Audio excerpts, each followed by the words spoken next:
sabi nga ni Gilmon, nagbigay ng message si Nani na gano'n, na hindi na virgin yung life mo dahil nakita na ni PH or ni David. Why, because wala ka talagang intention. Nakitain si Nani. Yun ang talagang nangyari. Oo.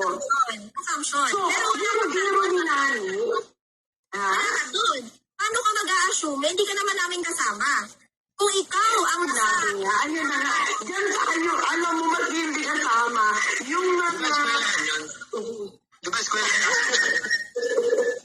Oo, eskwelahan yung PH. Sabi niya, Napaka-decente pala niya po sa personal. very good, at least decente siya sa Carrillo.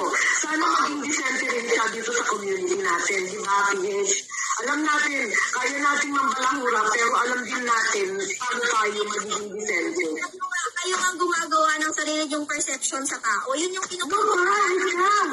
Alam mo ba, may kanya-kanya tayong dito, personality sa social media.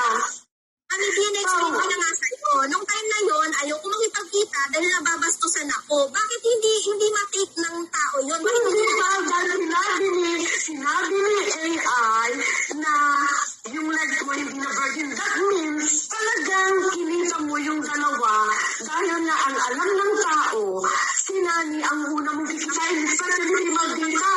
Ano yan, di ba siya ang nagbabasa dun sa channel ni Nani?